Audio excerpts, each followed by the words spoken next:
کوئی اپنا بھلا چاہتا ہے، اسے چاہے جس کو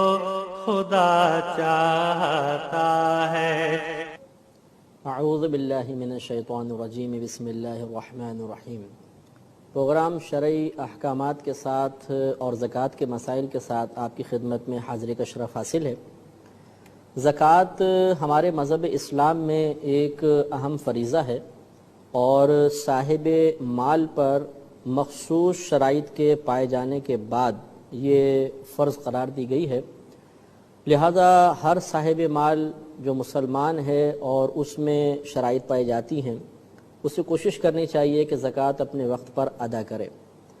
لازم سی بات ہے کہ زکوٰۃ کی ادائیگی کب اس پر واجب ہے، کب نہیں، اور شرائط اس میں پائی جاتی ہیں یا نہیں پائی جاتی، ایک مسلمان اسی وقت جان سکتا ہے جب اسے ان تمام شرائط کا علم ہو۔ لہذا حقیقتاً ہر عاقل بالغ مسلمان مرد و عورت پر جو تھوڑا بہت بھی مال رکھتا ہے، ان مسائل کا سیکھنا یعنی زکوٰۃ کے مسائل کا سیکھنا فرض ہے۔ اگر ان مسائل میں کوتاہی ہوئی، یعنی ہم نے مسائل نہیں سیکھے اور ان مسائل سے ناواقفی کی بنا پر زکوٰۃ کی ادائیگی میں کسی قسم کی کوتاہی رہ گئی، تو میدان محشر میں ہمارا یہ عذر بارگاہ الہی میں مقبول نہیں ہوگا کہ یا رب کریم ہمیں پتہ نہیں تھا۔ اللہ تبارک و تعالی نے واضح طور پہ قرآن عظیم میں ارشاد فرمایا فَاسْأَلُوا أَهْلَ الذِّكْرِ إِن كُنتُمْ لَا تَعْلَمُونَ، کہ اگر تم نہیں جانتے تو اہل علم سے سوال کرو۔ یاد رکھیے کہ آج دنیا میں کوئی بھی دارالحرب نہیں ہے۔ دارالحرب اس مقام کو کہتے ہیں کہ جہاں پر مسلمان مذہب اسلام کی کوئی بھی عبادت اعلانیہ طور پر نہ کر سکے۔ آج آپ پوری دنیا میں چلے جائیں، ہر مقام پر کوئی نہ کوئی مذہبی عبادت کرنے کی اجازت موجود ہے، اور جہاں پر ایسی اجازت ہو اس کو دارالاسلام کہتے ہیں، اور جو دارالاسلام ہوتا ہے اس میں جہالت یا کم علمی عذر نہیں ہے، یعنی مسئلہ سیکھنا لازم ہے۔ لہذا زکوٰۃ کے مسائل، اس کے بارے میں جمیع تفاصیل، اس کے بعد اپنا محاسبہ اور اس کے بعد زکوٰۃ کی ادائیگی کا عمل اختیار کرنا، یہ سب ہم پر لازم ہے۔ تو ہم سب سے پہلے زکوٰۃ کی تعریف آپ کی خدمت میں عرض کرتے ہیں کہ زکوٰۃ دراصل مال کی مخصوص مقدار پورے ہونے کے بعد اس میں سے ایک مخصوص مقدار نکال کر ایک مخصوص فرد کو اس کا مالک کر دینا ہے، اس طرح کہ دینے والا اپنا نفع بالکل جدا کر لے۔ تو اس تعریف میں آپ نے چند چیزیں دیکھیں۔ ایک یہ کہ مال کی مخصوص مقدار ہوگی، وہ آپ کو بتائی جائے گی، پھر اس میں سے بھی ایک مخصوص مقدار نکالی جائے گی، وہ بھی آپ کو بتائی جائے گی، پھر ایک خاص فرد کو ہی دے سکتے ہیں، اس خاص فرد میں کیا کیا شرائط ہوں گی وہ بتایا جائے گا، پھر اس کو مالک بنانا لازم ہے، اور اس کے بعد اس طرح مالک بنائیں کہ اپنا نفع ہم بالکل جدا کر لیں۔ جب یہ تمام چیزیں پائی جائیں گی تو زکوٰۃ کی ادائیگی مکمل ہو جائے گی۔ یہ تعریف کامل طور پہ اسی وقت سمجھ میں آئے گی جب ہم زکوٰۃ کی شرائط پر تفصیلی کلام کر لیں گے، اور پھر ہمیں معلوم ہوگا کہ اس تعریف کے مطابق زکوٰۃ کی ادائیگی کا کیا مطلب ہے۔ لہذا اس سے پہلے کہ میں زکوٰۃ کی شرائط کی جانب آؤں، پہلے ہم زکوٰۃ کے شرعی حکم پر غور و تفکر کر لیتے ہیں۔ یاد رکھیے کہ جس شخص میں زکوٰۃ کی شرائط پائی جائیں اس پر زکوٰۃ کی ادائیگی فرض ہے، چونکہ اس کی فرضیت قرآن عظیم کی واضح اور قطعی آیات سے ثابت ہے۔ لہٰذا اگر کوئی زکوٰۃ کی ادائیگی کا انکار کرے گا کہ زکوٰۃ ہم پہ فرض نہیں ہے، ہم ادا نہیں کرتے ہیں، یعنی ادائیگی سے انکار کا مطلب ہے فرضیت سے انکار، تو اگر کوئی فرضیت سے انکار کر دے گا تو وہ شخص دائرہ اسلام سے خارج ہو جائے گا۔ اور اگر کوئی ادائیگی میں کوتاہی کا مرتکب ہو کہ زکوٰۃ اس پہ فرض ہو گئی ہے لیکن وہ جان بوجھ کے ڈیلے کر رہا ہے، دیر کرتا ہے، سستی اختیار کرتا ہے، تو ایسا شخص فاسق ہے، فاجر ہے، گنہگار ہے، اور شرعی لحاظ سے اس کی گواہی معتبر نہیں ہے۔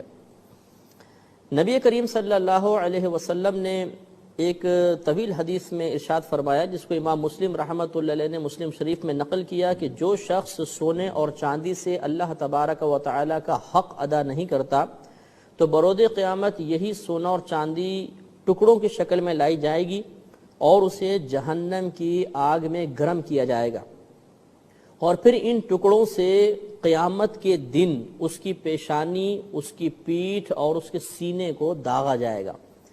اب آپ خود سوچ لیں کہ تمام مخلوق کھڑی ہوگی اور اس کے سامنے یہ داغنا ہوگا، اور یہ جہنم کے اندر نہیں ہے بلکہ نبی کریم صلی اللہ علیہ وسلم نے فرمایا کہ یہ اس دن میں یہ عمل ہوگا جس کی مقدار 50,000 سال کے برابر ہے، اور اس کے بعد اللہ تعالیٰ چاہے تو اس کو جنت میں داخل کر دے اور چاہے تو جہنم میں ڈال دے۔ اس سے معلوم ہوا کہ زکوٰۃ کی ادائیگی نہ کرنے کی بنا پر اگر اللہ تبارک و تعالی ناراض ہوا اور اس نے عذاب میں مبتلا کر دیا تو سب سے پہلا عذاب میدان محشر میں ہی شروع ہو جائے گا، اور اس وقت آدمی سب کے لیے تماشا بن جائے گا۔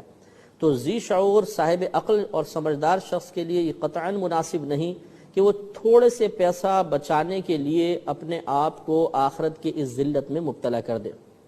لہذا زکوٰۃ کا حساب کرنا بہت ضروری ہے۔ حضرت ابوبکر صدیق رضی اللہ تعالی عنہ کے دور میں، یعنی جب نبی کریم صلی اللہ علیہ وسلم کا انتقال ہوا تو بعض عرب قبائل نے زکوٰۃ کی فرضیت سے انکار کر دیا تھا، تو حضرت ابوبکر صدیق رضی اللہ تعالی عنہ نے ان کے خلاف باقاعدہ جہاد کیا تھا۔ اس سے معلوم ہوا کہ زکوٰۃ کی ادائیگی انتہائی اہم فریضہ ہے، حالانکہ وہ لوگ جنہوں نے زکوٰۃ کی فرضیت کا انکار کیا تھا وہ باقی احکام اسلامیہ کا انکار نہیں کر رہے تھے، باقاعدہ کلمہ پڑھتے تھے، کلمہ گو تھے، لیکن اس کے باوجود حضرت ابوبکر صدیق رضی اللہ تعالی عنہ نے زکوٰۃ کے انکار کی بنا پر ان کے خلاف جہاد فرمایا۔ اس سے معلوم ہوا کہ اگر کوئی قوم آج کے دور میں بھی زکوٰۃ کی ادائیگی میں کوتاہی کرے اور واقعی حکومت اسلامیہ ہو تو حاکم اسلام پر لازم ہوگا کہ ان کی گرفت کرے اور ان سے زکوٰۃ لے، اور اگر کوئی زکوٰۃ کا انکار کرے تو پھر اس کے مطابق شرع احکام کے مطابق اس کے ساتھ معاملہ کیا جائے گا۔ قرآن عظیم میں اللہ تبارک و تعالی نے زکوٰۃ کا واضح طور پہ حکم دے دیا، اقیموا الصلاۃ وآتوا الزکاۃ، کہ نماز قائم کرو اور زکوٰۃ ادا کرو۔ چنانچہ چونکہ آتوا الزکاۃ یہ امر کا صیغہ ہے، اور فقہ حنفی کے روح سے امر جب بھی آتا ہے اگر وہ مطلق ہو، اس کے اندر آگے پیچھے کوئی فوائد کی بات، کوئی مطلب یہ کہ دنیاوی نفع کی بات نہ ہو تو اس کو ہم کہتے ہیں امر مطلق ہے، اور امر مطلق سے وجوب ثابت ہوتا ہے۔ اس سے معلوم ہوا کہ زکوٰۃ ہم پر فرض اور واجب ہے۔ اب میں آپ کی خدمت میں زکوٰۃ کی شرائط کے بارے میں انشاءاللہ کلام عرض کروں گا۔ زکوٰۃ کی بنیادی طور پر 9 شرطیں ہوتی ہیں۔ پہلے اجمالی طور پہ ان 9 شرائط کو آپ سماعت فرمائیں، پھر ان میں سے ہر ایک کی تفصیل اور ان سے متعلقہ ضروری مسائل انشاءاللہ ہم عرض کریں گے، اور اس میں ترتیب اس طریقے سے ہوگی کہ انشاءاللہ ان شرائط کی تفصیل بیان کرنے کے بعد پھر میں آپ کی خدمت میں خلاصہ بیان کروں گا کہ خلاصہ یہ ہوا کہ ان چیزوں پر زکوٰۃ ہوگی، اور اس کے بعد آپ کو زکوٰۃ کا حساب کرنے کا انشاءاللہ مکمل طریقہ بھی عرض کیا جائے گا، لہٰذا پہلے آپ بالکل صبر و تحمل کے ساتھ اس جمیع تفاصیل کو سماعت فرمائیں۔ اس کے بعد انشاءاللہ آپ کو خلاصہ کلام بتایا جائے گا کہ آپ کے مال میں سے کس کس مال پر زکوٰۃ واجب ہے۔ اس مسئلے کو جاننے کے بعد انشاءاللہ آپ اپنے گھر کی ہر چیز کے بارے میں فیصلہ کر سکتے ہیں، اپنے پاس جو مال موجود ہے اس کے بارے میں شرعی حکم معلوم کر سکتے ہیں کہ اس پہ زکوٰۃ بنتی ہے یا نہیں بنتی، اور اس کے بعد انشاءاللہ پھر آپ کو حساب کرنے کا طریقہ بتایا جائے گا کہ اگر آپ کے پاس تجارت کا مال ہے، کیش پیسہ ہے، سونا ہے، چاندی ہے اور دیگر ضروریات زندگی سے زیادہ سامان ہے تو کس طریقے سے ہم حساب کر کے زکوٰۃ کو نکالیں گے۔ لہذا زکوٰۃ کی بنیادی طور پر 9 شرائط ہیں، اور وہ یہ ہیں: نمبر 1 مسلمان ہونا، نمبر 2 بالغ ہونا، نمبر 3 عاقل ہونا یعنی عقل والا ہونا، نمبر 4 مال اس شخص کی ملک میں ہو، نمبر 5 ملک میں ہونے کے ساتھ ساتھ اس پر وہ قابض بھی ہو، اس کے قبضے میں بھی ہو۔ یہ ہو سکتا ہے کہ ایک مال کے ہم مالک کہلائیں لیکن ہمارے قبضے میں نہ ہو، مثال کے طور پہ مال چوری ہو جاتا ہے، اب اس مال کے ہم مالک ہیں لیکن وہ قبضے میں نہیں ہیں، تو اس لیے چوتھی شرط یہ ہوتی ہے کہ آدمی اس مال کا مالک ہو، اور 5واں یہ کہ وہ مال اس کے قبضے میں بھی ہو۔ چھٹی شرط یہ ہوتی ہے کہ جو ہمارے پاس مال ہے جس پر زکوٰۃ بنے گی وہ قرض سے فارغ ہونا چاہیے، یعنی ہم پر کوئی قرضہ وغیرہ نہ ہو، یہ ضروری ہے۔ 7واں یہ کہ وہ جو پیسہ ہے یہ حاجت اصلیہ سے زائد ہونا چاہیے، یعنی پیسے سے مراد جو بھی ہم مال پہ زکوٰۃ ادا کر رہے ہیں یہ مال حاجت اصلیہ سے زائد ہونا چاہیے۔ حاجت اصلیہ کسے کہتے ہیں یہ انشاءاللہ پوری تفصیل ہم آگے عرض کریں گے۔ 8واں وہ مال بڑھنے والا ہونا چاہیے، جس کو شرعی اصطلاح میں مال نامی کہا جاتا ہے، یعنی بڑھنے والا مال۔ اور نواں یہ کہ اس مال پر پورا 1 سال گزر چکا ہو۔ تو یہ 9 شرطیں ہو گئیں۔ نمبر 1 مسلمان ہونا، نمبر 2 بالغ، نمبر 3 عاقل ہونا، نمبر 4 اس مال کا مالک ہونا، نمبر 5 اس پر قابض ہونا، نمبر 6 جو زکوٰۃ ادا کرنا چاہتا ہے وہ قرض سے فارغ ہو، نمبر 7 وہ مال حاجت اصلیہ سے زائد ہو، نمبر 8 وہ مال بڑھنے والا ہو، اور نمبر 9 اس مال پر پورا 1 سال گزر چکا ہو۔ اب ہم اس کی تفصیل پر آتے ہیں۔ نمبر 1 مسلمان ہونا۔ معلوم یہ ہوا کہ زکوٰۃ فقط مسلمان کے مال پر ہوگی، لہذا اس سے یہ مسئلہ بھی معلوم ہو گیا کہ ایک شخص جو بہت زیادہ مثلا ارب پتی ہے، کروڑ پتی ارب پتی ہے، لیکن کافر ہے، پھر وہ اسلام قبول کرتا ہے، تو جب وہ مسلمان ہوا اس کے بعد اس کا زکوٰۃ کا سال شروع ہوگا۔ زمانہ کفر میں چاہے کتنا ہی اس کے پاس مال تھا، اس پر زکوٰۃ لازم نہیں ہوگی۔ اس کے علاوہ یہ بھی یاد رکھیں کہ چونکہ مسلمان ہونا شرط قرار دے دیا گیا، لہٰذا دارالاسلام میں، جیسے کہ میں نے پہلے آپ کو بتایا کہ پوری دنیا اب تقریباً دارالاسلام ہے، کہیں دارالحرب ہمیں نظر نہیں آتا، لہٰذا اب مسلمان اگر ہے اور اس کے پاس مال موجود ہے تو زکوٰۃ اس پہ بن جائے گی، چاہے اسے زکوٰۃ کی فرضیت کا یا اپنے اوپر زکوٰۃ کے واجب ہونے کا علم ہو یا نہ ہو۔ جیسے ہماری مشاہدے میں اکثر بات آتی ہے کہ گھر کی خواتین ہوتی ہیں، ان پہ زکوٰۃ بن چکی ہوتی ہے، لیکن ایک عام عوامی تصور ہوتا ہے کہ زکوٰۃ تو جی گھر کے سرپرست نکالیں گے، زکوٰۃ تو فلاں بیٹا نکالے گا، اور والدہ سال ہر سال سے زکوٰۃ نہیں نکالتی ہیں۔ تو اگر وہ مسلمان ہیں تو عالم ہونا جاہل ہونا برابر ہے، ہر ایک پر زکوٰۃ واجب ہوگی، کسی کی جہالت کی بنا پر زکوٰۃ کی فرضیت ساقط نہیں ہو سکتی ہے۔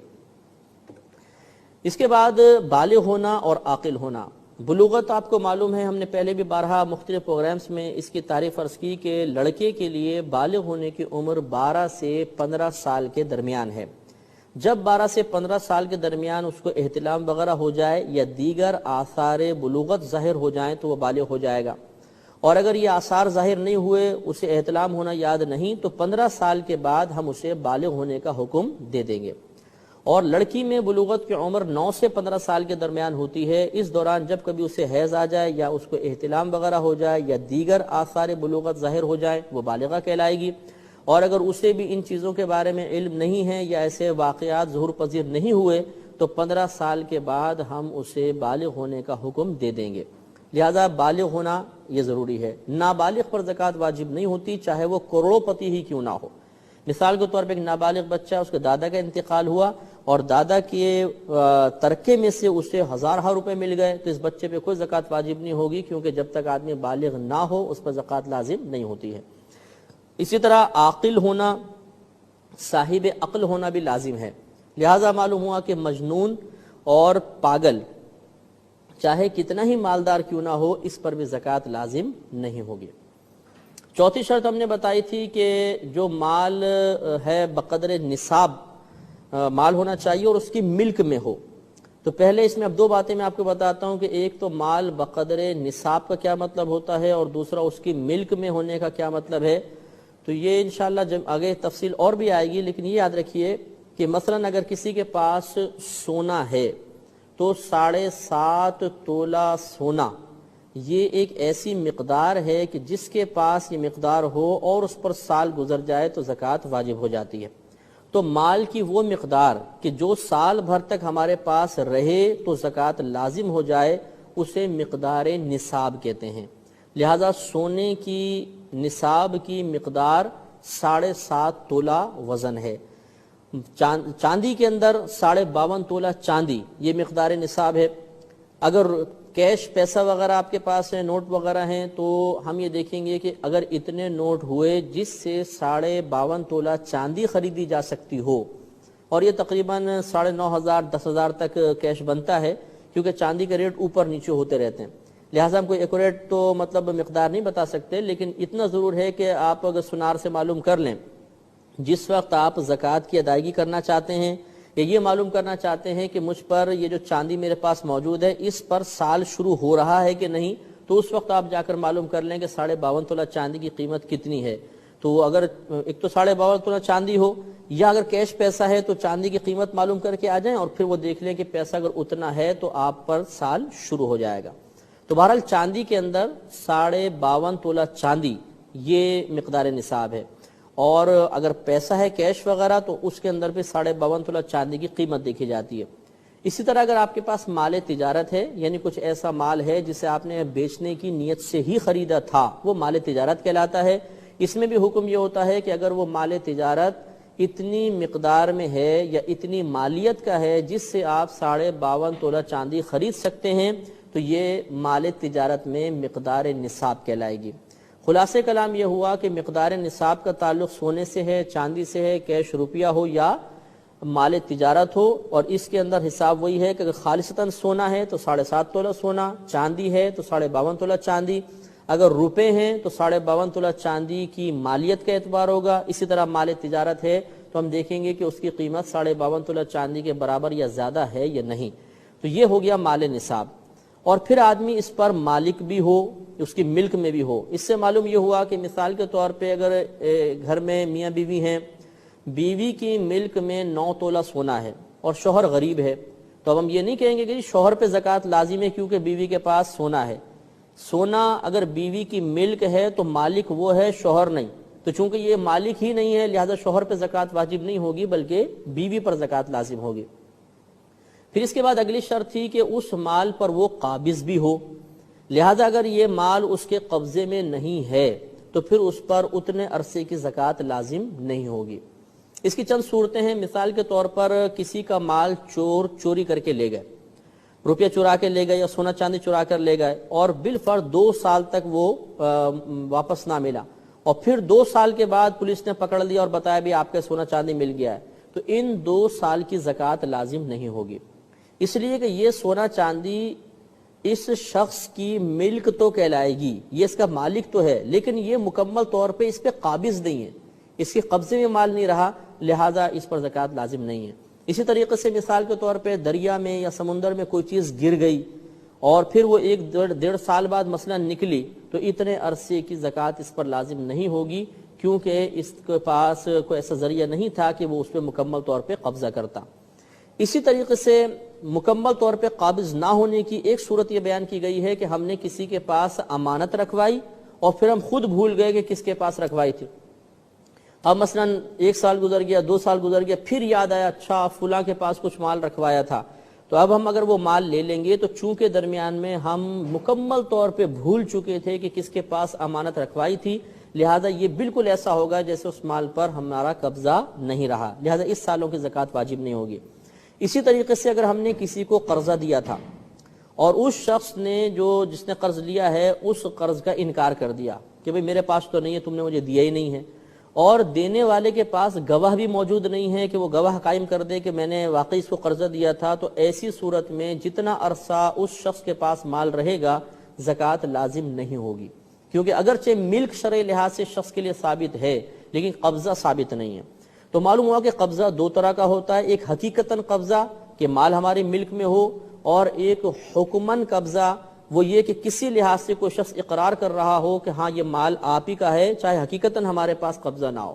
اور اگر حقیقتاً قبضہ بھی نہیں ہے اور کوئی شخص سامنے سے اقرار بھی نہیں کر رہا، اب اگر وہ مال ہمارے پاس سے نکلا ہوا ہے تو اتنے عرصے کی زکوٰۃ وغیرہ لازم نہیں ہوگی۔ اس سے معلوم ہوا کہ اگر ہم نے کسی کے پاس امانت رکھوائی اور ہمیں یاد ہے کہ امانت کس کے پاس ہے اور ہم نے 3-4 سال تک وہ مال نہیں لیا، تو چونکہ ہمیں معلوم ہے سامنے والا انکار بھی نہیں کر رہا تو 3-4 سال کی زکوٰۃ بنتی رہے گی۔ اسی طرح ہم نے قرضہ دیا لیکن سامنے والا ابھی غریب ہے، تنگ دست ہے، وہ ہمارا قرضہ ادا نہ کر سکا، اور وہ مال اتنا تھا جو مقدار نصاب تک پہنچتا تھا اور اس پر کئی سال گزر گئے، تو جب تک قبضے میں نہیں آئے گا اس وقت تک زکوٰۃ کی ادائیگی تو لازم نہیں ہوگی لیکن زکوٰۃ بنتی رہے گی، سال بہ سال بنتی رہے گی۔ جب وہ مال قبضے میں آ جائے گا اس کے بعد اس زکوٰۃ کی ادائیگی لازم ہوگی، لیکن چونکہ یہاں پر مکمل حقیقتاً قبضے میں آنے سے پہلے ہی حکماً قبضہ پایا جا رہا ہے کہ سامنے والا اقرار کر رہا ہے، لہذا زکوٰۃ بنتی تو رہے گی، ادائیگی اس کی اس وقت لازم ہوتی ہے جب حقیقتاً ہمیں قبضہ حاصل ہو جاتا ہے۔ ایک بات یہ بھی یاد رکھیں کہ بسا اوقات ہم کسی سے قرضہ لیتے ہیں، سامنے والا شخص کہتا ہے کہ آپ بطور ضمانت اپنا کچھ مال میرے پاس رکھوائیں تاکہ اگر آپ قرضہ ادا نہیں کر سکے تو میں آپ کی وہ چیز بیچ کر اپنا قرضہ وصول کر لوں. اس معاملے کو رہن کہتے ہیں. تو بعض اوقات ہم چیز رہن رکھوا دیتے ہیں، یعنی قرضہ لیتے ہیں اور بطور ضمانت کوئی شے رکھوا دی. یہ جو شے رکھوائی ہے اس کو مرہون شے کہتے ہیں، مرہون. تو یاد رکھیں کہ مرہون شے کی زکوٰۃ نہ رکھوانے والے پر ہے نہ اس رکھنے والے پر ہے، چاہے کئی سال گزر جائیں. شے مرہون پر زکوٰۃ لازم نہیں ہوتی، زکوٰۃ بنتی ہی نہیں ہے. لہذا اگر 2 سال 3 سال 4 سال تک وہ کسی کی ملک میں رہی، پھر اس مالک نے واپس لے لی، قبضہ کر لیا، تو 3-4 سال کی زکوٰۃ نہیں بنے گی. اور ایسا بھی نہیں ہے کہ ہم یہ کہیں کہ اب مال چھڑا لیا ہے آپ نے، یہ مال آپ کے قبضے میں آ گیا تو سال بہ سال زکوٰۃ بنتی رہی ہے، اب ادا کر دیں. نہیں، وہ زکوٰۃ بنے گی ہی نہیں. ایک مسئلہ یہ بھی یاد رکھیں کہ بسا اوقات ایسا ہوتا ہے کہ ہم کچھ جیسے تجار حضرات ہوتے ہیں، بزنس کرنے والے ہوتے ہیں کہ کچھ مال خریدتے ہیں اور وہ مال ان کے قبضے میں نہیں آتا. مثال کے طور پہ باہر سے مال منگایا اور وہ مطلب پورٹ پہ پھنس گیا یا ایئرپورٹ پہ پھنس گیا ہے اور کئی سال تک وہیں پر رہا.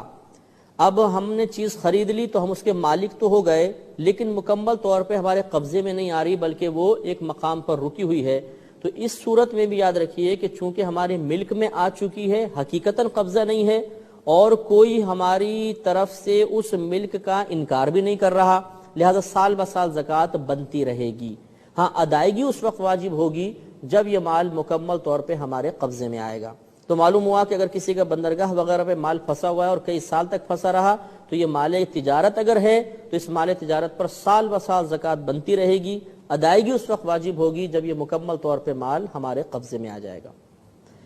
اگلی شرط نصاب کا، مقدار نصاب کا قرض سے فارغ ہونا ہے. یاد رکھیے کہ ایک شخص مثلا مالک نصاب ہے، اس کے پاس اتنا مال موجود ہے کہ اس پہ زکوٰۃ لازم ہو جاتی ہے، لیکن اس پر اتنا قرضہ بھی ہے کہ اگر وہ قرضہ ادا کر دے تو پھر یہ ملک نصاب، مقدار نصاب باقی نہیں رہے گی، تو اس پہ زکوٰۃ لازم نہیں ہے. مثال کے طور پر اس کے پاس کچھ پیسہ ہے، مثال کے طور پہ 20,000 روپے ہیں. اب اس سے 52.5 تولہ چاندی آرام سے آ سکتی ہے اور اس پہ پورا سال بھی گزر گیا، لیکن سال تمام ہونے سے پہلے اس پہ اتنا قرضہ تھا، مثال کے طور پہ 1 لاکھ 2 لاکھ روپے قرضہ ہے. تو اب 20,000 روپے پہ اگرچہ سال گزرا لیکن ساتھ ساتھ اس پہ لاکھوں روپے قرضہ بھی ہے، اور اگر وہ لاکھوں روپے قرضہ ادا کر دے تو یہ 20,000 سے تو ہو بھی نہیں سکتا اور پھر اس کے پاس تو بالکل مال ہی نہیں بچے گا. لہٰذا ہم یہ کہیں گے کہ جو اس وقت موجودہ مال ہے چونکہ قرضے میں مستغرق ہے، گھرا ہوا ہے، لہٰذا اس شخص پہ زکوٰۃ لازم نہیں ہوگی. ہاں، اگر ایسی صورت ہو کہ اس پہ قرضہ تو ہے لیکن اگر یہ قرضہ ادا کر دے تو اس کے بعد بھی مقدار نصاب باقی بچتی ہے تو زکوٰۃ ہو جائے گی. مثال کے طور پر کسی کے پاس 1 لاکھ روپے ہیں، اس پہ سال گزرا اور اس کے اوپر 25,000 روپے قرضہ ہے. اب سال گزر جانے کے بعد اگر اس 1 لاکھ میں سے بالفضل 25,000 نکال بھی دیتا ہے تو پھر بھی 75,000 بچے، تو اس کے پاس ملک نصاب تو پھر بھی، مقدار نصاب تو پھر بھی بچ گئی، اس کو ملک نصاب حاصل ہے، لہٰذا اس پر زکوٰۃ لازم ہو جائے گی. اب چونکہ ہمارے پروگرام کا وقت تقریباً ختم ہو چکا ہے تو انشاءاللہ تعالی بقیہ شرائط پر اور اس کے بعد بقیہ مسائل پر آئندہ پروگرام میں ہم کلام کریں گے. اس وقت تک کے لیے اجازت مرحمت فرمائیں. وآخر دعوانا ان الحمدللہ رب العالمین.